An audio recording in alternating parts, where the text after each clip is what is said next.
विक्रमण आश्वस्ति हो गया है। प्रत्यावाय न विद्यते स्वल्पम अप्यस्य धर्मस्य त्रायते महतो भयात।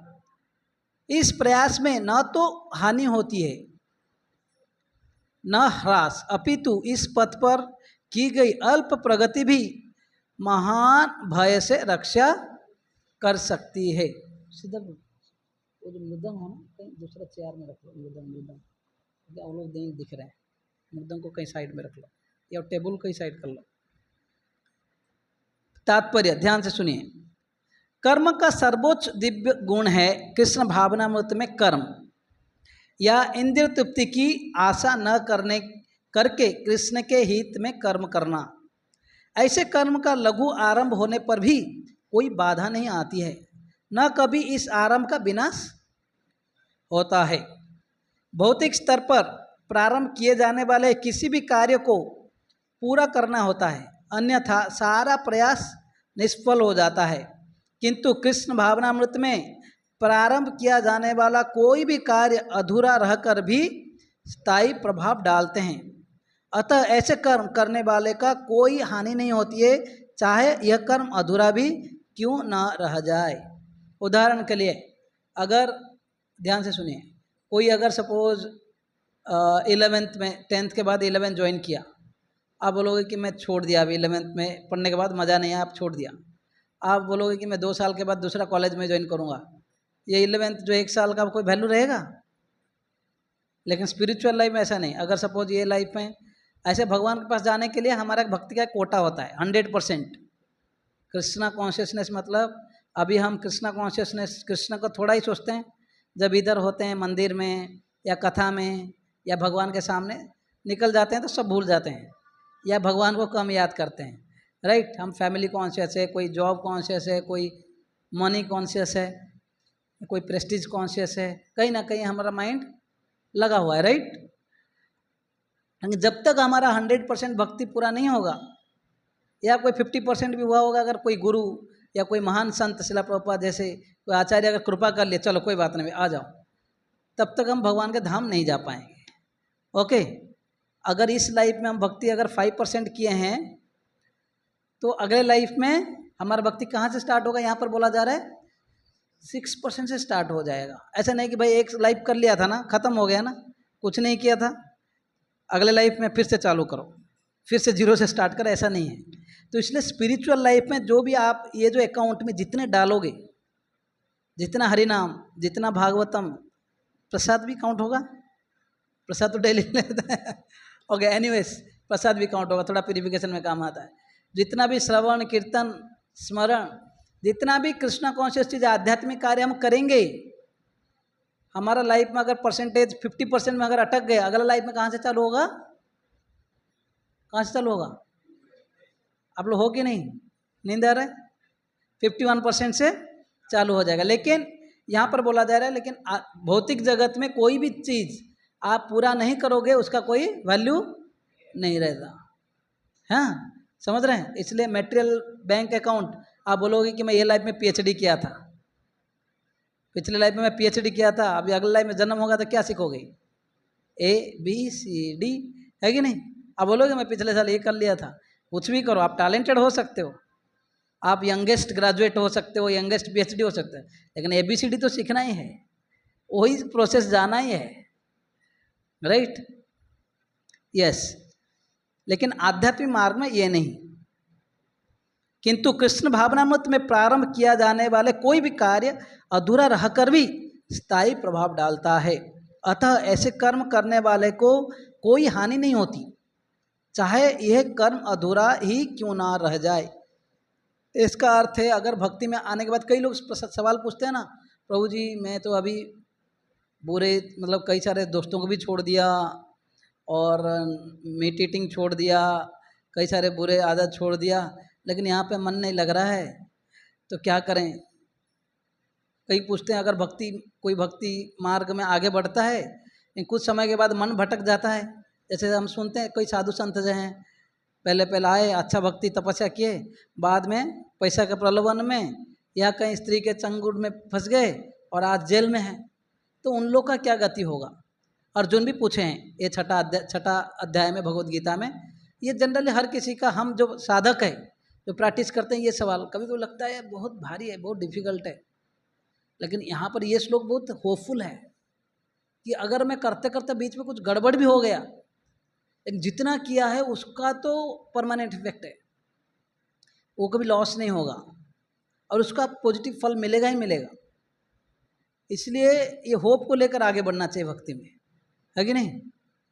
इसलिए बोला जाता है चातक पक्षी, भक्त जो है एक चातक पक्षी के तरह आशाबंद होना चाहिए। शुद्ध भक्तों का लक्षण है हर समय सोचते हैं कि एक दिन भगवान का कृपा तो जरूर आएगा। ऐसे शुद्ध भक्तों का 9 लक्षण है। जैसे वो कभी भी अव्यर्थ कालत्वम, जो कभी भी समय बर्बाद नहीं करते हैं, व्यर्थ में नहीं बिताते हैं, या वो धाम में हर समय रहते हैं, हर समय भगवान का जो कथा को कैसे प्रचार करेंगे ये सब सोचते हैं। उसमें से एक लक्षण है आशाबंध, कि ये सोचते रहते हैं कि जरूर भगवान का कृपा एक दिन मिलेगा ही मिलेगा। जैसे चातक पक्षी, वो बारिश का जल ही पीता है, पता है उसको भले कितना भी प्यास लग जाए, अब सुंदर सरोवर का पानी हो या है ना कुछ भी, केवल जो रेन ड्रॉप जब गिरेगा वही पानी को पिएगा। कैन इमेजिन, बारिश कब होगा, तब तक चातक पक्षी जो है वेट करता है कब बारिश का पानी होगा, वो प्योर वाटर को ही पिएगा और कुछ नहीं। तो भक्त लोगों को भी इतना एक दिन जरूर है ना, हमको भगवान का कृपा मिलेगा, हमारा मन परिवर्तन होगा, अभी जो इधर उधर भटक रहा है एक दिन जरूर ठीक हो जाएगा, ये सोच के होप रखना चाहिए और भगवान का भक्ति करते जाना चाहिए, है ना। भक्ति मतलब क्या, जो जो हमें बोला गया है, सुबह उठो, जप करो, 4 नियम फॉलो करो, एवरीडे सेम थिंग, सेम हरे कृष्णा मंत्र, सेम गीता, सेम भागवतम, है सेम चैतन्य चैतामृत, उठेंगे तो सेम मंगल आरती, कोई चेंजेस नहीं है। फिल्मी गाना, फिल्मी डांस, है कि नहीं। बेस्ट 10 हर समय टॉप 10 चेंज होते रहता है, टॉप 10 में कोई भी फिक्स नहीं है। Top stars, top rich man, कोई भी, वो सब बदलते रहते हैं, लेकिन हमारा जो है सब कुछ फिक्स है। इसको बोलते हैं steadiness, same activity every day consistently with interest, है कि नहीं। तो इसलिए थोड़ा लग सकता है क्या बोर्डम है क्या, नहीं, it is very exciting provided हम पहले ट्राई करते रहेंगे, है कि नहीं।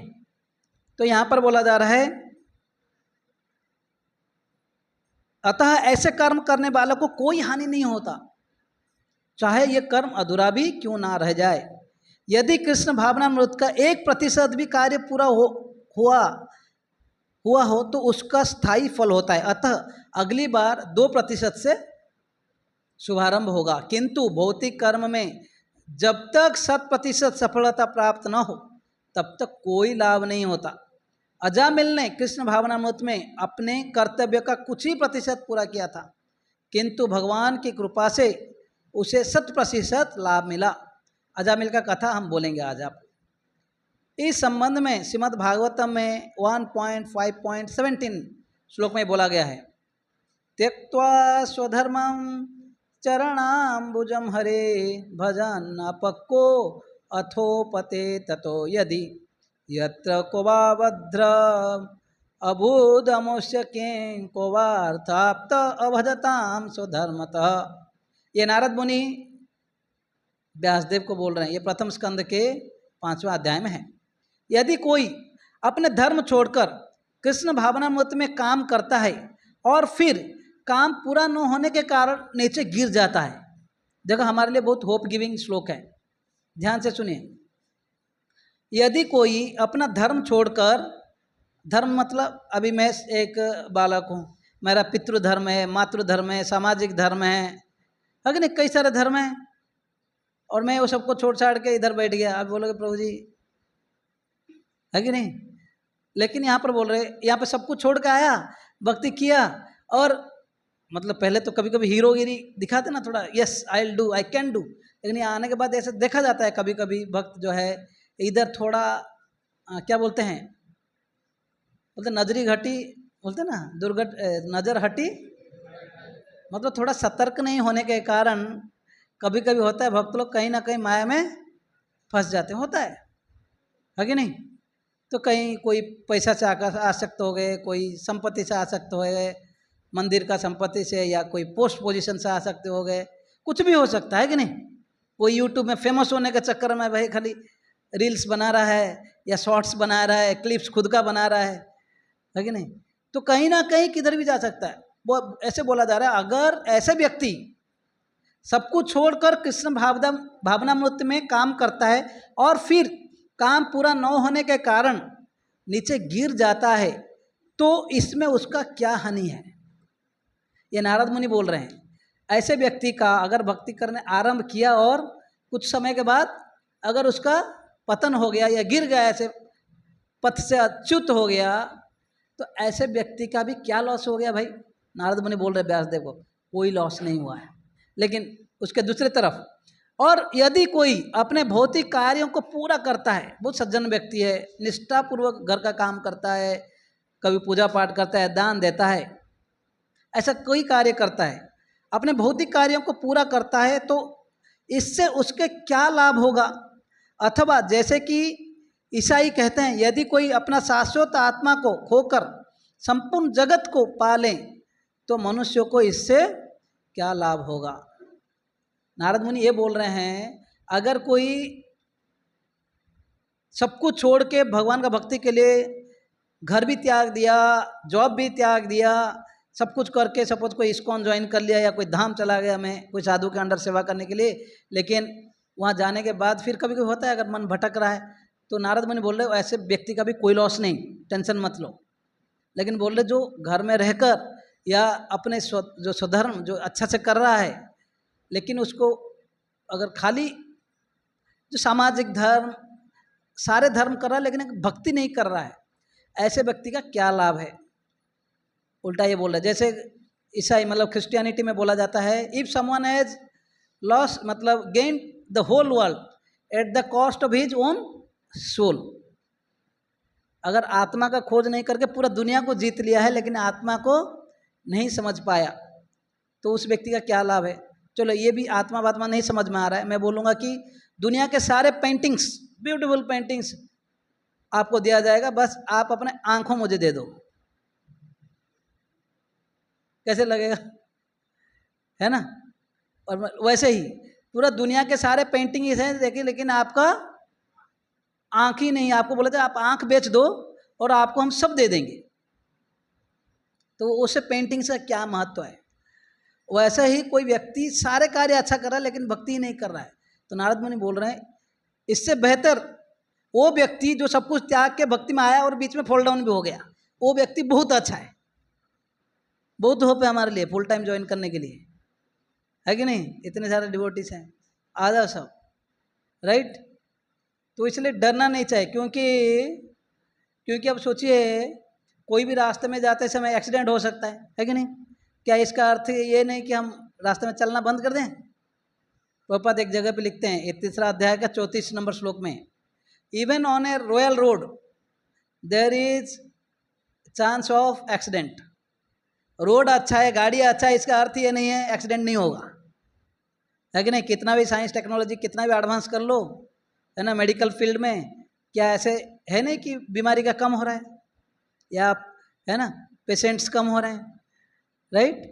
तो एग्जैक्टली यहाँ पर बोला जा रहा है, इसलिए वो विपद तो है ही, लेकिन क्यों ना ये कम लाइफ में थोड़ा सा लाइफ में कुछ अच्छा क्यों ना कर ले। लाइफ तो बहुत लिमिटेड है। ऐसे खटवांग महाराज थे, ये खटवांग महाराज जो है इस सूर्यवंश में, अगर न, जब सुखदेव गोस्वामी रामायण के कथा बोलते हैं भागवतम में, परीक्षित को बोलते खटवांग, ये एक जो सूर्यवंश में खटवांग महाराज एक थे। खटवांग महाराज के पुत्र रहे अज, अज का पुत्र है रघु, रघु का पुत्र है दशरथ, दशरथ महाराज पुत्र फिर भगवान राम। तो ये खटवांग महाराज एक समय ये बहुत प्रतापी राजा थे, भगवान के महान भक्त भी थे। तो देवता लोग भी इनको बुलाते थे, कभी अगर कोई असुर लोगों से लड़ना है तो। पहले जमाने के राजा लोग बड़ा प्रतापी थे, इवन देवताओं को भी मदद करने के लिए जाते थे। तो देवताओं के साथ काफ़ी समय लड़ाई किए थे, थक गए थे, और जब असुर लोगों को उनको मतलब हरा दिए, उस समय देवता लोग बोले कुछ वर मांगो। तो खटवांग महाराज बोलते हैं कि कृपा करके हमको बताइए कि मेरा लाइफ का कितना समय बचा है। समझ में आया? बोले मुझे कुछ वर मांगो बोलने से बोले कि मेरा लाइफ का कितना समय बचा है बताइए। बोले कि स्वर्ग के हिसाब से जो एक मोमेंट आप है ना धरती में जाओगे तो मतलब एक मोमेंट ही आपका लाइफ में बचा है, कुछ क्षण आपका लाइफ में बचा है। स्वर्ग में, स्वर्ग के हिसाब से अगर धरती को कंपेयर किया जाए, स्वर्ग का एक क्षण मतलब यहाँ पे कुछ समय होगा कि नहीं, कुछ घंटों या कुछ दिन होगा। तो जितना भी समय था, खटवांग महाराज बोले कि कृपा करके मुझे पृथ्वी भेज दीजिए। और जैसे ही आते हैं खटवांग महाराज तुरंत सब कुछ छोड़ के तपस्या के लिए चले जाते हैं और भगवान का नाम स्मरण करते हैं, भक्ति करते हुए शरीर त्याग देते हैं। कुछ क्षण लाइफ में बचा था, तो कितना समय लाइफ में जी रहे हो वो इम्पोर्टेंट नहीं है, लेकिन कैसे क्वालिटी का लाइफ जी रहे हो वो इम्पोर्टेंट है। तो परीक्षित महाराज सुखदेव गोस्वामी बोले, परीक्षित ये मत सोचो 7 दिन तुम उसके बाद तुमको श्राप मिल गया कि उसके बाद मृत्यु होगा, इसके लिए डरो मत। कम दिन रहना कोई बुरा नहीं है, लेकिन कम दिन में कैसे जी रहे हो वो इम्पोर्टेंट है। खटवांग महाराज को उदाहरण देते हैं कि ये कुछ क्षण के लिए रहे, लेकिन भगवान का ध्यान किए, अंत्य नारायण स्मृति है कि नहीं, जन्म लाभ पर पुंसा अंत्य नारायण स्मृति। कोई भी व्यक्ति है ना, बोले वो कोई मतलब इधर अपना स्वधर्म अच्छा से कर रहा हो, निष्ठावान व्यक्ति हो, लेकिन किसी भी तरह का व्यक्ति योग अच्छा से कर रहे हो, लेकिन अगर अंत्य नारायण स्मृति नहीं हो रहा है, सब कुछ बेकार है। क्योंकि जन्म लाभ पर पुंसा, एक व्यक्ति का जन्म जो है सफल हो गया तब बोला जाता है जब भगवान को अंत में स्मरण करता है। तो इसे खटवांग महाराज जो है ऐसे कुछ समय के लिए आए तो सीधा भक्ति करने के लिए निकल पड़े। तो ये बात बोलकर सुखदेव गोस्वामी परीक्षित महाराज को प्रेरित कर, उत्साहित कर रहे हैं कि डरो मत, है ना, कि आपको अभी 7 दिन का कथा है, बस कथा सुनो आपको उद्धार हो जाएगा। और कथा सुने परीक्षित महाराज। 7 दिन का अंत में वो जो क्या बोलते हैं तक्षक सर्प दंशने से पहले ही वो शरीर छोड़ के भगवान के धाम निकल चुके थे। यह है मतलब कृष्णा कॉन्शियस होना, इतना फायदा है। तो यहाँ पर बोल रहे हैं कि यदि कोई अपनी शाश्वत आत्मा को खोकर संपूर्ण जगत को पाले तो मनुष्य को इससे क्या लाभ होगा। भौतिक कार्य तथा उनके फल शरीर के साथ ही समाप्त हो जाते हैं, किंतु कृष्ण भावनामृत के कार्य किया गया कार्य मनुष्य को इस शरीर के विनष्ट होने पर भी पुनः कृष्ण भावनामृत तक ले जाता है। कम से कम इतना तो निश्चित है कि अगले जन्म में उसे सुसंस्कृत ब्राह्मण परिवार में या धनी मानी कुल में मनुष्य का शरीर प्राप्त हो सकेगा, जिससे उसे भविष्य में ऊपर उठने का अवसर प्राप्त हो सकेगा। कृष्ण भावनामृत में संपन्न कार्य का यही अनुपम गुण है। आप समझ रहे हो, अगर कोई भक्ति थोड़ा प्रारंभ किया है, कम से कम अगले जन्म में उसको मनुष्य जन्म मिलेगा। कोई गारंटी नहीं मनुष्य जन्म का है, क्योंकि 84 लाख स्पीसीज है। आपका कार्य के हिसाब से आपको अगले जन्म मिलेगा, अगले शरीर मिलेगा। अगर आप बहुत मीट ईटिंग, मांस वांस खाने को, ब्लड खाने को इच्छा है, तो आपको टाइगर का शरीर मिलेगा या लायन का शरीर मिल जाएगा, राइट। अगर बहुत सोने को पसंद है तो भालू का शरीर मिलेगा। आप अपने लाइफ को सोच सकते हो। अगर कोई सोचता है कि मैं फिल्म में हीरो हीरोइन की तरह खाली शरीर दिखाऊंगा, तो आप लोग को ट्री का शरीर मिलेगा। तो जितना भी पेड़ पौधे हैं, पता नहीं पिछले जन्म में तो शायद वो बॉलीवुड नहीं था, शायद आगे का जो पेड़ पौधे आएंगे तो एक्टर्स एक्ट्रेस लोग सब ऐसे मतलब नंगे खड़े रहो, है ना, बारिश ठंडी गर्मी, है ना। तो यम यम वापि स्मरण भावम त्यजति अंत्य कलेवरम, जो जो कार्य आप जिंदगी भर सोचते हो वही होने वाला है, राइट। यहाँ पर बोल रहे हैं कि भौतिक कार्य ये जैसे शरीर खत्म वैसे खत्म। आपने लाखों रुपए, हमने पिछले बार कैलाश का स्टोरी दिखाया था, राइट, कैलाश का ड्रामा दिखाया। अगले जन्म में अगर क्या बोल रहा है, कुत्ता बन के आया, ये तो मेरे बच्चे हैं, मैं इनको सुरक्षा देने के लिए बाहर हूँ। लेकिन वो बोल सकता है कि कुत्ता बोल सकता है मैं घर का ओनर हूँ, धन संपत्ति मुझे दे दो। बाद में सांप बनकर आया, सर्प, वही बच्चे पकड़ के मारे, है कि नहीं, राइट। हाँ, तो यही है। आप मतलब आप जैसे ही मनुष्य शरीर में हो, ये शरीर में हो, आज जितना धन संपत्ति सब इकट्ठा कर लिया, शरीर छोड़ते समय ये सब खत्म। क्या साथ में जाएगा, आपका सूक्ष्म शरीर में अगर आप भक्ति किए हो जाएगा आपके साथ, है ना। तो जितना भी ये दुनिया का अकाउंट जो है, जितना धन रखा, संपत्ति रखा, घर रखा, है ना, बंगलो, जो भी जितना भी कार वार सब जो है यहीं पे छोड़ के जाना पड़ेगा। लेकिन आप कितना भगवान का भक्ति किए हो, वो जो स्पिरिचुअल अकाउंट आपके साथ जाएगा और सब यहीं पे छूटेगा, है कि नहीं। तो इसलिए हमें सोचना चाहिए। नारद मुनि यहाँ पर बोल रहे हैं अगर कुछ भक्ति में आगे बढ़ गए सीरियसली और बाद में जाने के बाद कोई दुर्घटना हो भी जाता है, डरो मत, एक्सीडेंट तो कहीं पे भी हो सकता है, लेकिन यहाँ पर होप है। और यहाँ पर बोला शुचिनाम समताम गेहे योग भ्रष्ट परंतपः, छठा अध्याय के कुछ श्लोकों में 36 प्लस उस सब श्लोकों में छठा अध्याय में भगवान बोलते हैं अर्जुन चिंता मत करो, मेरे जो भक्त लोग अगर भक्ति करने के बाद के बीच में अगर भटक गए, ऐसे योगी योग भ्रष्ट जो बीच में जो भ्रष्ट अगर पथभ्रष्ट हो गया, ऐसे व्यक्ति को क्या होगा, शुचिनाम मतलब कोई ब्राह्मण के घर में जन्म होगा या श्रीमताम बहुत ही अमीर घर में, क्योंकि जब ब्राह्मण घर में या वैष्णव घर में जब जन्म होता है बचपन से पूजा करना सीख जाता है, प्रसाद भी खाता है कि नहीं, फिर बड़ा सत्व संस्कार मिलता है।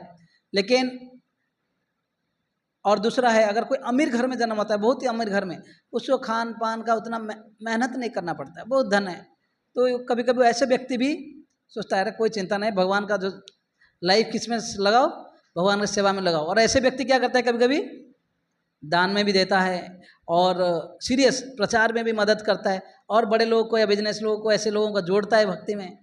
तो वो ज़्यादा कुछ सोचता नहीं धन कमाए के बारे में, वो भगवान की कृपा है उनको। भाई जन्म से बोलता है ना सिल्वर स्पून, राइट। एक जगह पे जन्म होते हैं दो व्यक्ति, एक व्यक्ति बहुत गरीब घर में, दूसरा व्यक्ति अमीर घर में।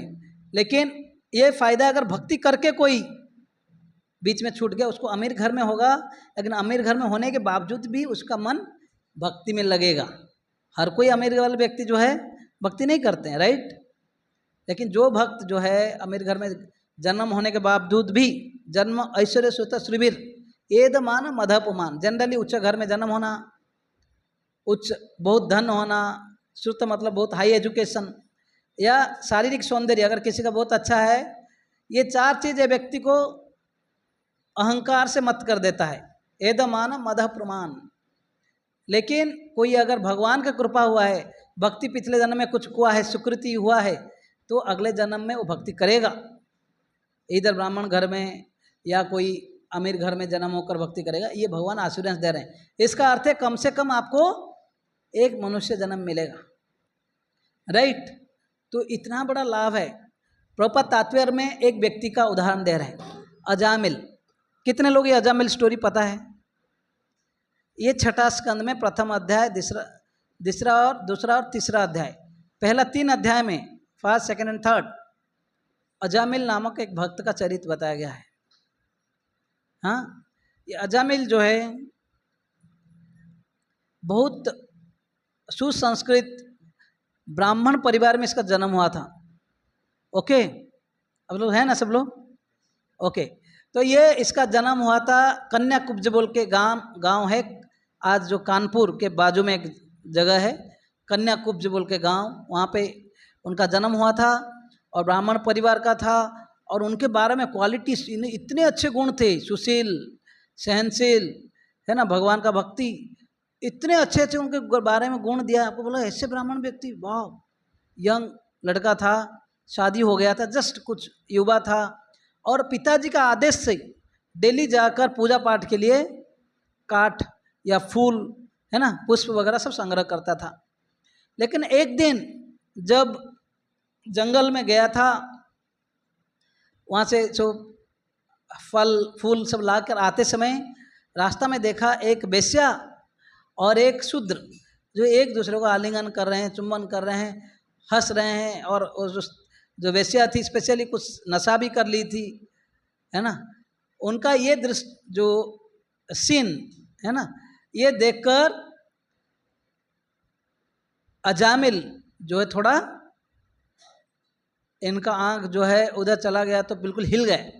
और इवन कई संस्कृत श्लोक रिसाइट करने के लिए प्रयास किए, कुछ काम नहीं किया, उनका मन जो है बार बार वही सीन के ऊपर चिंतन करने लगे। और घर में आने के बाद भी है ना वही चीज़ सोचने लगे। हालांकि पिता को अगर सामान दे दिए, सब कुछ दे दिए, लेकिन उनका मन जो वही सोचे कि वाह वो लोग कितना एंजॉय कर रहे हैं, मैं यहाँ कहाँ फंस गया हूँ पिताजी। हालांकि इनका शादीशुदा थे, बड़ा संस्कारी, एक सती नारी से भी शादी हुआ था, लेकिन फिर भी इनका मन जो है इधर उधर भटक गए थे। और आने के बाद, हालांकि ब्राह्मण कुल का ये थे, अपने वृद्ध पिता माता को पहले तो ये जो वेश्या को सोचे कि कैसे वो वेश्या को लाकर मैं रखूं और उनके साथ इंद्रिय तृप्ति करूं, भोग करूं। तो पहले तो अपने ये वेश्या को घर में लाकर एक सर्वेंट के रूप में, आजकल क्या बोलते हैं मेड, बर्तन घिसने के लिए या पोछा पोछी करने के, उनके ऐसे रूप में रखा। कुछ समय बाद अपने पिता माता, वृद्ध पिता माता को घर से भगा दिया, फिर अपने पत्नी को भी भगा दिया। और फिर ये दासी, जो दासी थी, ये वेश्या थी, इनको ये शादी भी कर लिया। ठीक है, अब शादी कर लिया और इतने, अब सोचो एक ब्राह्मण सज्जन भक्त है ना, भक्त क्या नाम था उनका, अजामिल, बाद में इतना नीचे स्तर का चला गया। अभी कुछ नौकरी चाकरी नहीं करता था, बिल्कुल रत्नाकर के तरह वाल्मीकि जब बन गए, रास्ते में किसी को डाकोइट जैसे किसी को मारता था, काटता था, है ना, किसी जुआ खेलता था, ये सब करके अपना भरण पोषण करता था। और वो वेश्या के गर्भ से 10 संतान पैदा किया। हाँ, 10 संतान पैदा किया, जबकि उनका एक बालक उस समय जिसको अजामिल का उम्र हो रहा था 88, 89, वो उम्र में उसको एक बालक जन्म हुआ, जिसका नाम रखा उन्होंने नारायण। अब सोचोगे इसे 90 साल उम्र में कोई बच्चा पैदा कर रहा है कि नहीं। और उस समय जो है समहाउ, उस अलग कथा है, एक बार कई साधु संत आए थे, उस समय अजामिल अपना ड्यूटी में गया था, मर्डर वर्डर करने के लिए वगैरह गया होगा, धन कमाने के लिए। उस समय अजामिल का जो पत्नी, अभी जो वेश्या थी, वो घर में थी। ये साधु आकर, कुछ साधु को भी कुछ एक अलग से स्टोरी है उसका, लेकिन वो आकर पूछते हैं कि भिक्षाम देही, कि उनको भी ये बोला गया था कि अगर कोई ऐसे ही व्यक्ति से अगर आप प्रसाद खाओगे आपका कुछ बीमार ठीक हो जाएगा, ऐसा कुछ स्टोरी है, जो कि मैं डिटेल में कभी बताऊंगा आगे, ये पद्म पुराण वगैरह में स्टोरी है। तो जो भी वो साधु आकर बोलते हैं आपके घर में आज हमें प्रसाद मिल सकता है क्या, मतलब भिक्षा करा सकते हैं। तो उन्होंने बोला क्षमा कीजिए, ऐसे घर में पति भी नहीं है और मैं एक वेश्या हूँ, हम लोग इतने जो है सज्जन नहीं है, हमारे घर में खाना सही नहीं है। कितना हॉनेस्ट थी, सोचो, वेश्या होकर भी कितना हॉनेस्ट थी। और तो साधु महात्मा समझे, बोले कि मैं गर्भवती हूँ। तो वो साधु बोलते हैं कोई बात नहीं, अपना आप जो बेटा जो जन्म होगा ना, उसका नाम आप उसको नारायण रखना। सोचिए, ये जो अजामिल था, पहले, इससे पहले वो ब्राह्मण के घर में, पहले जमाने में सबके घर में शालिग्राम शिला हुआ करता था। शालिग्राम शिला मतलब जो गंडकी रिवर से मिलता है, साक्षात भगवान विष्णु है, उनको लाकर अभिषेक करना नहीं पड़ता है। जैसे हम लोग पूरा बड़ा सा उनका क्या है, सेरेमनी करते हैं ना, अभिषेक सेरेमनी करके उनको वेलकम करते हैं, प्राण प्रतिष्ठा, उनको लाकर प्राण प्रतिष्ठा करना जरूरी नहीं है। शालिग्राम शिला मतलब साक्षात विष्णु है, तो वो उनके घर में होता था। और उनका शालिग्राम का नाम था नारायण शिला। कभी कभी नरसिंह शिला होता है, अलग अलग शिला होते हैं, लेकिन उनका नारायण शिला का नाम था नारायण शिला। और वैसे ही ये साधु ने बोला कि आप इनका क्या नाम रखो, नारायण। तो जब ये तो साधु महात्मा चले गए, जैसे जब अजामिल आते हैं तो उनका पत्नी बोलते हैं कि ऐसा ऐसा हुआ, हमारा बेटा का नाम हम नारायण रखेंगे। तो नारायण रख दिया, छोटा बच्चा उस समय जन्म हुआ था शायद, है कि नहीं। तो नारायण रख दिए। और ये जो अजामिल था, अपना बेटा को प्रति इतना प्यार था, छोटा बच्चा, घर के सबसे छोटे बच्चे जो होते हैं, सबसे यंगेस्ट बहुत प्यारे होते हैं कि नहीं, पिता माता बहुत लाडले होते हैं और बहुत प्यारे होते हैं। तो जब भी नारायण आओ, नारायण बैठो, नारायण खाओ, नारायण चलो घूमने के लिए, हर समय वो नारायण नारायण बोल रहे थे। और ये खाली नारायण नारायण बोलते हुए, जैसे आप अग्नि में हाथ, मतलब जानो अनजाने में हाथ डालोगे तो क्या होगा, जलेगा कि नहीं, वैसे वो जाने अनजाने में, क्योंकि भगवान का नाम ले रहे थे, कोई अपराध के, है कि नहीं, ऐसे तो नाम का 10 अपराध है, आप लोगों को पता है थोड़ा बहुत। वैष्णव का बुराई करना, जो प्रचार करें, निंदा करना, गुरु का आज्ञा नहीं पालन करना, है कि नहीं, ऐसे कई सारे हैं। लेकिन ये अजामिल जो है केवल अपना पुत्र, जो बेटा को पुकारते, नारायण ऐसा हो, नारायण ऐसे करो, ये करो।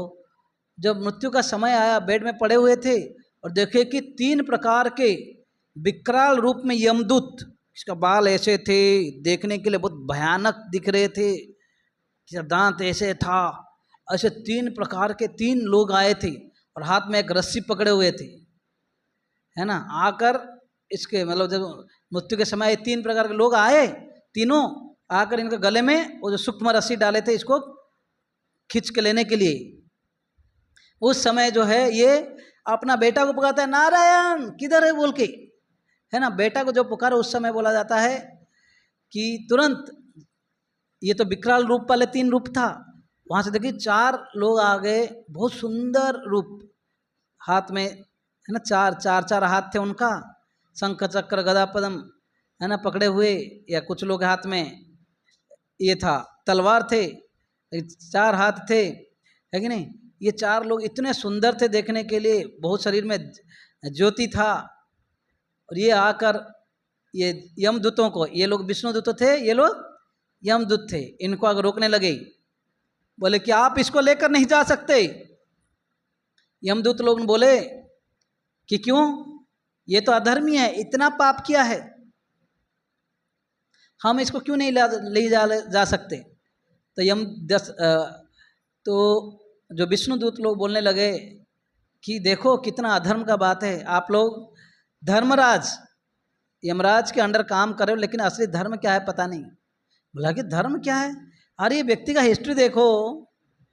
बोले कि वहाँ पे जो चित्रगुप्त लिख के उसका खाता जो है भर गया है, समझ रहे हो, शायद आजकल सॉफ्ट कॉपी कर लिए होंगे, है कि नहीं, राइट। और खाता वाता कौन इतना मैनेज करेंगे बोल के, बोलो कि इतना इसका डाटा इतना भर गया है इसमें, जो पाप का कोई रिकॉर्ड ही नहीं है कि नहीं।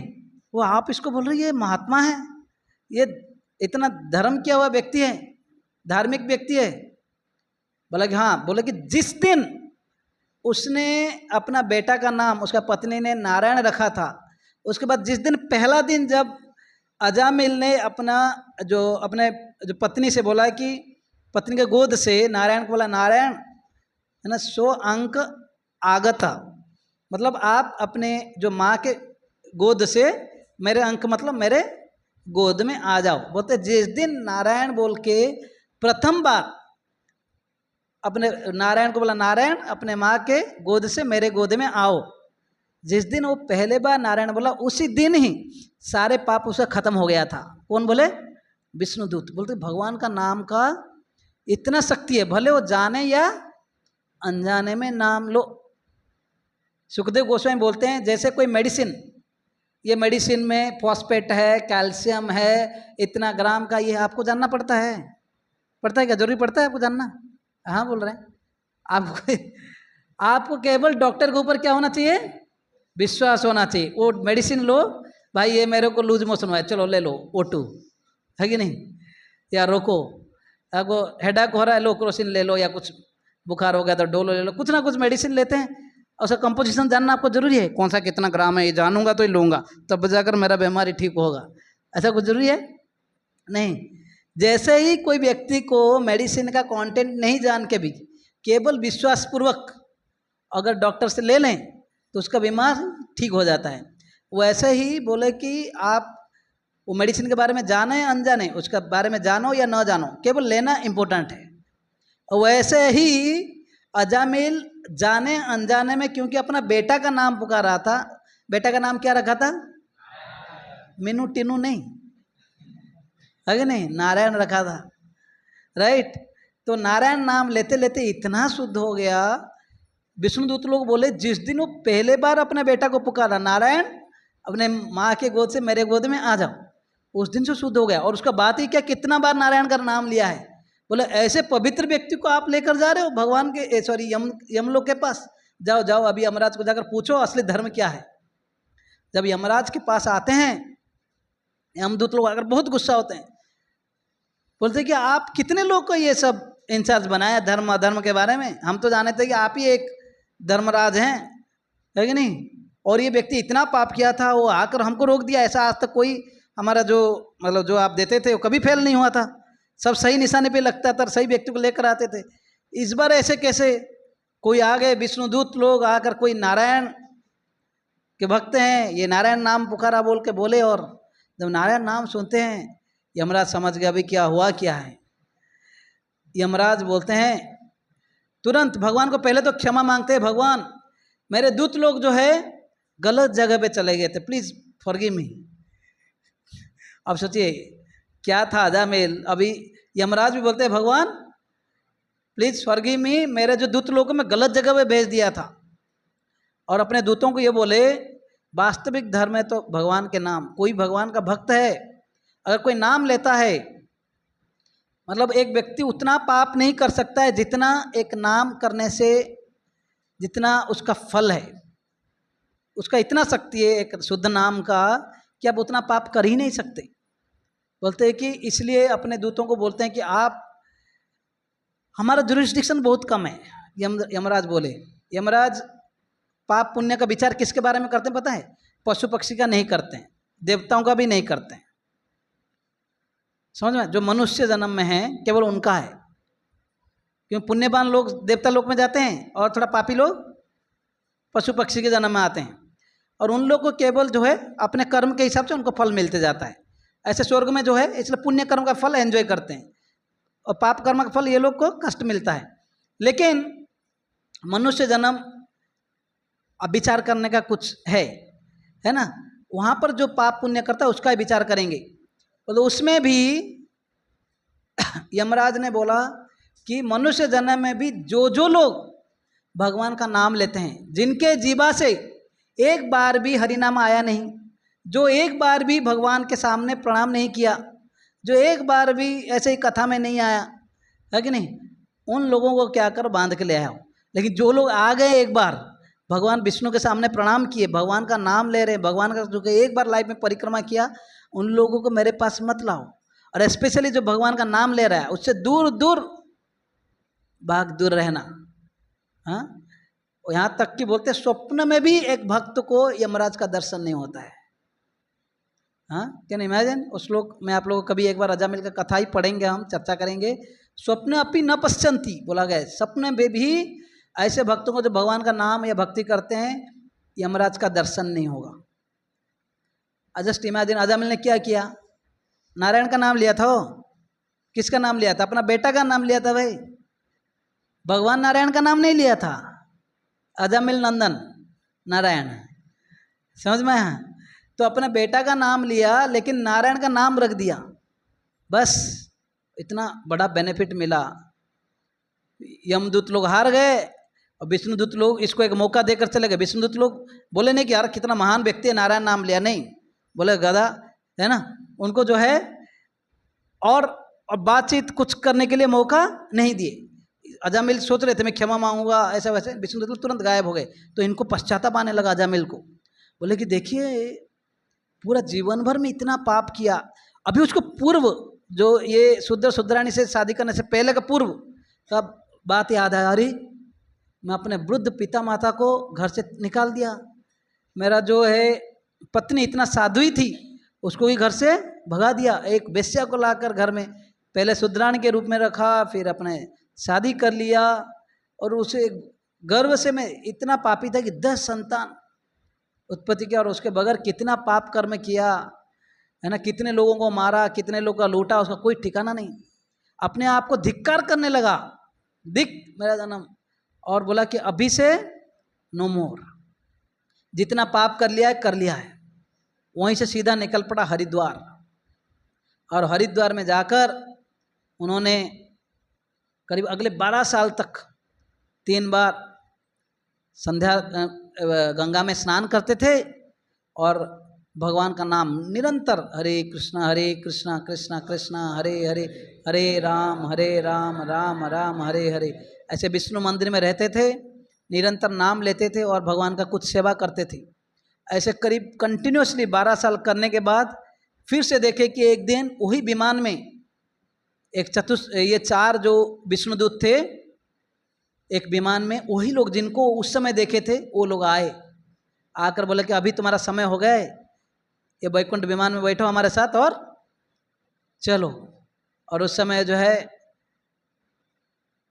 अजामिल जो है वहीं पे साधु संतों को प्रणाम करते हैं, फिर विमान में बैठ के निकल पड़ते हैं सबको बाय बाय बोल के। हाँ, तो इस प्रकार जो है अजामिल का उद्धार हो गया। लेकिन किया क्या था, जब यंग था उससे पहले ये सब होने, गति होने से पहले, उस समय उससे पहले भी कुछ भगवान का पूजा करता था, शालिग्राम शिला का पूजा करता था, बहुत सज्जन था, बहुत सारे है ना अच्छे गुण उसमें थे। और बस कुछ नहीं किया, अपना बेटा का नाम नारायण रखा था, वो भी छोटे बच्चे का नाम, और नारायण नारायण बोलते बोलते इतना बड़ा बेनिफिट मिला, भगवान ने उसको मौका दिया। तो इसको बोलते हैं स्वल्पम अपि अस्य धर्मस्य त्रायते महतो भयात्। थोड़ा भक्तिमय कार्य किया उसने और लाभ कितना बड़ा मिला देखो, है कि नहीं। लास्ट में भगवान के धाम गया। हाँ, ऐसे बोला जाता है ये 3 यमदूत क्यों आए थे, क्यों 4-5 क्यों नहीं आए थे, विकराल रूप में 3 ही लोग आए थे, क्यों क्यों किसी आइडिया। हाँ, क्योंकि हम 3 चीज़ों से हम पापमय कार्य करते हैं। एक है शरीर से, अलग अलग इंद्रियों से, और फिर वाणी से, और काया मनसा, मन से भी पाप कर सकते हैं। कभी कभी बाहर दृष्टि नहीं कर सकते हैं, करते नहीं हैं, लेकिन अंदर में ही कई प्रकार के वासनाएं हैं, है ना। काया मनसा वाचा, ये शरीर मन और वाणी से हम कई प्रकार के पाप करते हैं। इसलिए 3 यमदूत आए थे। ओके, इस प्रकार जो है अजामिल ने थोड़ा कुछ भक्ति किया और भगवान ने इतना बड़ा बेनिफिट दिया। वैसे और एक कथा बोलता हूँ आप लोग के लिए। भरत महाराज बोल के एक महाराज हुआ करते थे, आज उनके नाम पे ही भारतवर्ष हुआ है। इससे पहले अजय महाराज क्योंकि राज्य कर रहे थे, इसलिए इसको पूरा दुनिया को बोला जाता था कि अजनवा वर्ष, ठीक है। क्योंकि भरत महाराज एक आप लोग इनका नाम जानते हो, ऋषभदेव, भगवान ऋषभदेव के पुत्र थे। ऋषभदेव एक छत्रपति राजा थे उस दिन पूरा दुनिया का, उनका 100 पुत्र थे भरत महाराज ऋषभदेव के 100 पुत्र में से सबसे बड़े पुत्र थे भरत। भरत इतना, और उनको राजा बनाए, और ये इतने सज्जन व्यक्ति थे, इतने भगवान के महान भक्त थे। बोलते हैं कि अपने प्रजाओं को अपने संतान जैसे ख्याल करते थे। उसके समय सब लोग धार्मिक थे और भगवान के प्रति इतना भक्ति था इनका कि जब यंग थे, उनका कई सारे रानियां भी थे, कई सारे राज्य, मतलब पूरा दुनिया का एक छत्रपति राजा, मतलब सारे राज्य दूसरे राजाओं जो है इनके अधीन ही रहते थे। बोलते वो सब कुछ त्याग कर ये जंगल में आ गए। भगवान के भक्ति के प्रति इतना लालसा है। घंटी बजा रहेगा, क्लास बंद करो। हैं, बोल रहे हैं कि ये राजा का भक्ति करने के लिए इतना लालसा था, है ना। कुछ हायर टेस्ट मिल जाता है। अभी जैसे कोई सन्यासी बनता है, ब्रह्मचारी बनता है, नौकरी चाकरी छोड़ के सोचता है कि यस कुछ करेंगे, है ना, भगवान का भक्ति करेंगे और यही भक्तिमय कार्य दूसरों को प्रचार करेंगे, सिखाएंगे। जब तक किसी में ये भावना नहीं होगा, कैसे कोई घर द्वार छोड़ सकता है, कंफर्ट छोड़ सकता है। ऐसा अजामिल जो है भरत महाराज जो है, इतने इनमें भक्ति था, इतने इनमें भक्ति था कि ये अपने राजा जो रानियां, धन संपत्ति, पुत्र पुत्र सबको छोड़ के बहुत यंग समय में, जब यंग थे, सब कुछ छोड़ कर आ गए हैं। कहाँ पर? जंगल में आ गए। वो ऐसे बोला गया है कि ही लेफ्ट लाइक मलबत, है ना, कोई जैसे विष्टा करने के बाद उसे पीछे देखता नहीं, मलबत है ना, मल त्यागने के बाद जैसे पीछे कोई देखता नहीं, वैसे ही सारे चीज़ों को त्याग के आ गए। और उनमें इतना भक्ति था, बोलते भगवान का साक्षात दर्शन होता था उनको। हाँ, और कभी कभी भगवान को पूजा करते समय उनका आंखों में इतना आंसू आता था, आंसुओं को भी वो कर्ष करते थे, श्राप देते थे कि आप क्यों मेरे भक्ति में बाधा कर रहे हो बोल के। लेकिन वो एक बार, क्योंकि भरत महाराज भगवान के भक्त थे, एक बार देखे कि एक हिरनी है ना, वो गर्भावस्था में थी और उस समय उसमें से एक टाइगर था बाजू में, इनको अटैक करने के लिए था, ठीक है, टाइगर हिरनी को। तो भय से ये जो हिरनी छलांग मार दी वो रिवर को, ठीक है, और नदी में जब छलांग मार दी तो बच्चा जन्म हो गया और वो नदी में गिर गया और जा रहा था, और हिरनी को बाद में जो है छलांग मारी तो बाद में वो शरीर छोड़ दी, लेकिन टाइगर अटैक की थी। तो लेकिन ये जो बच्चा जो उधर आ गया, हिरनी के बच्चे है ना, छोटा सा डव, तो इसको जो है ये साधु संतों का जनरली हृदय जो है सॉफ्ट होता है, कोमल होता है, तो उसको हिरणों को लाकर अपने घर पास रखे, हिरण को लाकर अपने पास में रखे और सोचे कि है ना, इसको भाई इसका और तो कोई नहीं है दुनिया में, ना माँ है और कोई है, तो इसका मैं ख्याल करूँगा। ख्याल करते रहे, जैसे छोटा बड़ा हो गया तो उसके साथ खेलने लगे। छोटे बच्चे प्यारे होते हैं ना, उनको गोद में उठाते थे, कभी कंधे में उठाते थे, जब फूल लाने के लिए भगवान के लिए उसको ही साथ में लेकर जाते थे। अगर यज्ञ करते थे कभी कभी बीच में देखते थे कैसे छोटे बालक जैसे कितना क्यूट लग रहा है बैठा है कि नहीं। तो ये सब भगवान का तो भक्ति कर रहे थे, लेकिन अभी अटेंशन किधर भटक रहा था, उसको लाए थे दयापूर्वक, लेकिन कभी छोटे बच्चे भी प्यारे होते हैं, बड़े क्यूट होते हैं, इसके प्रति इतना मन मोहित हो गया। अभी बसीते खाईते सुईते ऐसे बोला है, भगवान का नाम जप करना चाहिए, भगवान के बारे में चिंतन करना चाहिए। अभी भगवान से जो जो भक्ति था, जो प्रेम था, अभी ये माय डियर डियर, उसके प्रति अट्रैक्शन बढ़ गया, डियर के प्रति, है ना। ये कभी ड्रामा करेंगे टॉपिक, तो उसके प्रति इतना अट्रैक्शन हो गया। तो अभी जहाँ पे जाता था यज्ञ करते समय भी उसके बारे में सोचते थे।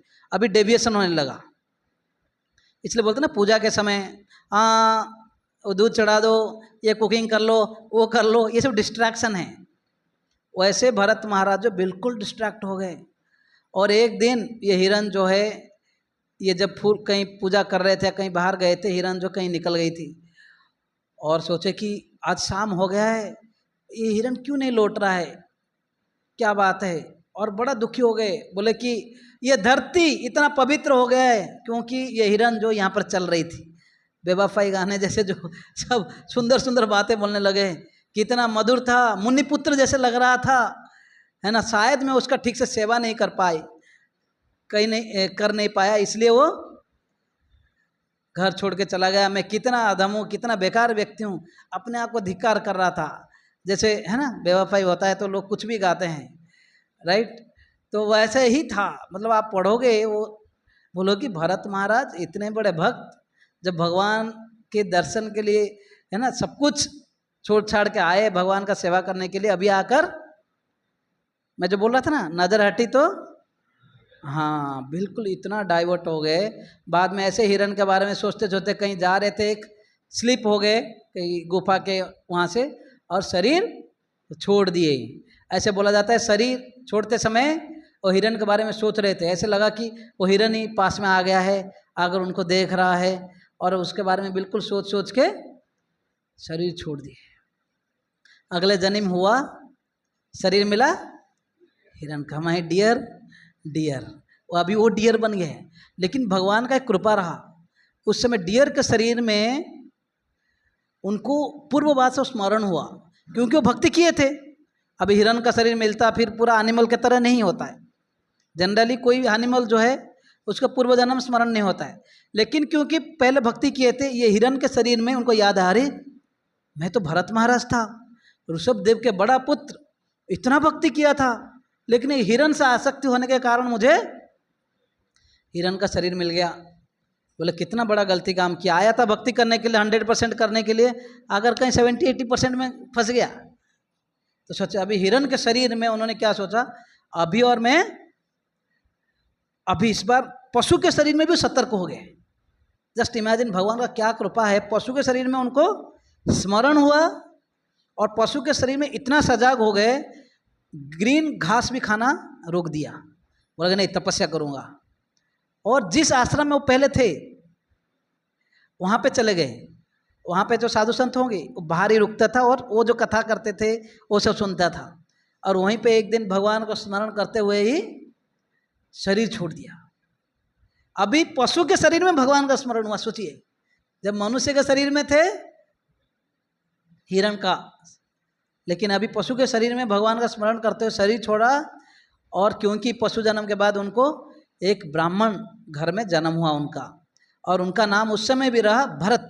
लेकिन अभी जो भरत जो नाम था, है ना, तीसरा जन्म, पहला जन्म थे भरत महाराज, दूसरा जन्म डियर, तीसरा जन्म अभी भरत। लेकिन ये भरत जो है बचपन से इतना भक्ति उनका हृदय में, अभी प्रथम लाइफ दूसरा लाइफ सब याद आ रहा है उनको। बोला अभी तो और सतर्क हो जाऊंगा। तो सतर्क तो हुए कैसे, बिल्कुल जड़ जैसे। बोले कि अगर मैं यहाँ पे कभी कभी भक्ति करते हैं, बड़ा स्मार्टनेस दिखाने से लोग उसको इस्तेमाल कर लेते हैं कि नहीं। कोई पूजा पाठ, ब्राह्मण घर में जन्म हुआ था, बोलेंगे तुम पूजा पाठ करो, ये करो, वो करो, वेद शास्त्र पढ़ो। ये बोले कि वेद शास्त्र में भी भगवान का भक्ति इतना कहाँ दिखता है। बहुत कम लोग ही समझ पाते हैं वेद का जो अंत है कृष्ण, है ना। वेदांत वेदैश्च सर्वे, हाँ, माम एव वेद्य, है ना। वेदांत कृतवेद विधेय वचाम, वेद का अंत जो है भगवान कृष्ण है, भगवान को समझना। लेकिन कभी कोई वेद पढ़ के लोग कर्मकांड करते, यज्ञ करते हैं स्वर्ग जाने के लिए, लेकिन भगवान को प्राप्ति के लिए नहीं। कुछ लोग वेद, कुछ कर्मकांड यज्ञ करके चाहते हैं कि हमको ज़्यादा धन मिले, कोई अच्छा पत्नी मिले, अच्छा पुत्र मिले, ये सब यज्ञ भज्ञ करते हैं। लेकिन इसलिए वो वेद कार्य भी खत्म, बोलेंगे नहीं करूँगा, पूजा पाठ वो सब नहीं करूँगा। ऐसे जड़ जैसे पिताजी बोलते थे बेटा स्कूल जाएंगे या ये पढ़ेंगे, बिल्कुल उसका उल्टा पढ़ेंगे। बोले धोती पहनो, वो धोती खुद नहीं पहनेगा, अगर उनको पहनाएगा, जो बोलेगा उसका उल्टा करेंगे। तो ये लोग सोचे ये जड़ है, मतलब डम, मतलब उसको कुछ नहीं समझता, फुलिश। तो उसका नाम हो गया उधर से जड़ भरत। इसलिए तीसरा लाइफ का नाम उनको जड़ भरत बोलते हैं। हालांकि वो भरत उनका नाम था, उसका नाम हो गया जड़ भरत। और खाता पीता था हट्टा कट्टा, लेकिन हर समय मन मना भव मद भक्तो मद याजी माम नमस्कुरु, मन में हर समय भगवान का चिंतन करते थे। लेकिन बाहर दृष्टि से अच्छा जैसे कोई मूर्ख है, कुछ नहीं आता, राइट। तो जब एक समय में उनका एक फील्ड देखभाल करने के लिए उनका जो भाई लोग जो है सूखा रोटी खिलाते थे, जो घर में बचा कुचा, और बोलते थे तुम जो हमारा जमीन है खेती बाड़ी उसको ही ये करो वो करो, है कि नहीं। ऐसे बोला जाता है। ये भरत महाराज इतना बड़ा ज्ञानी थे, इतना सतर्क रहे कि अभी मेरे लाइफ में भक्ति में कोई डिस्ट्रैक्शन नहीं होना चाहिए। और जड़ भरत जाकर एक रहुगणा बोल के एक महाराज है, उनको शिक्षाएं देते हैं, उसको अपना परिचय देते हैं कि तब जाकर कि मैं एक साधु हूँ बोल के। तब तक सतर्क बिल्कुल रहे, दुनिया से कोई मतलब नहीं रखे, शादीशुदा कुछ नहीं, कोई घर नहीं था पहनने के लिए कुछ भी, अवधूत जैसे रहते थे। अब समझ रहे हो।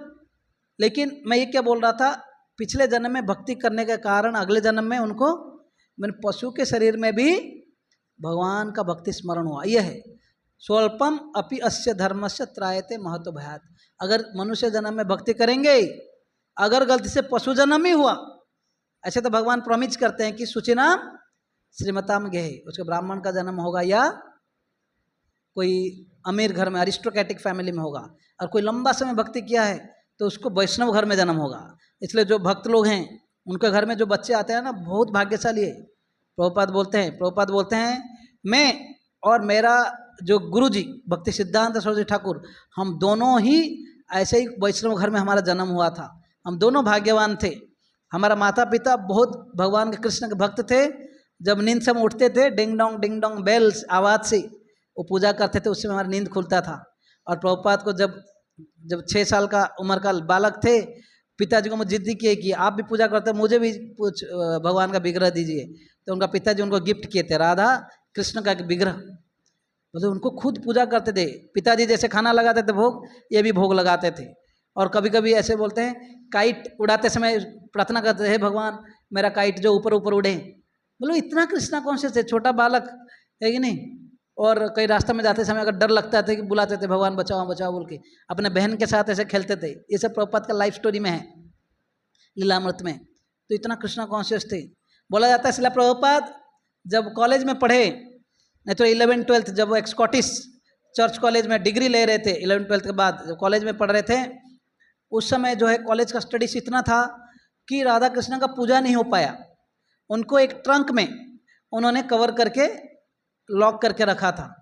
जब पहला साल जब ख़त्म हो रहा था ग्रेजुएशन, राधा कृष्ण जो भगवान है स्वप्न में आए, बोले कि बचपन में तुम इतना मेरा पूजा किया, अभी नहीं कर रहे हो, पूजा फिर स्टार्ट करो बोल के भगवान स्वप्न में आए प्रभुपाद को। बोलते प्रभुपाद को फिर से चालू कर दिया स्वप्न में। हालांकि पढ़ाई के लिए समय ये सब चैलेंजिंग था, लेकिन उसके साथ साथ भी प्रभुपाद स्टार्ट कर लिए फिर से ये सब लीलामृत में। लेकिन कहने का मतलब यह है, अगर कोई भक्ति करता है उसको बहुत बड़ा बेनिफिट है। इवन यहाँ पर आप सब लोग माला कर रहे हो, कुछ दिन माला करने के बाद या ऐसे सत्संग में आने के बाद अपने लाइफ में कुछ बेनिफिट देख रहे हो कि मेरा आदत बदल रहे हैं, कुछ लाइफ में इवन कई सारे अपशकुन है ना, कई सारे बेनिफिट्स मिले, इवन मेटेरियली भी। किसी को जॉब अच्छा हो जाता है, किसी का कई सारे चीज़ें, आप कहीं पे तिलक के साथ जाओ, धोती कुर्ता में जाओ, कई लोग सम्मान करते हैं, कई सारे चीज़ें, आपका काम बहुत आसानी से हो जाता है।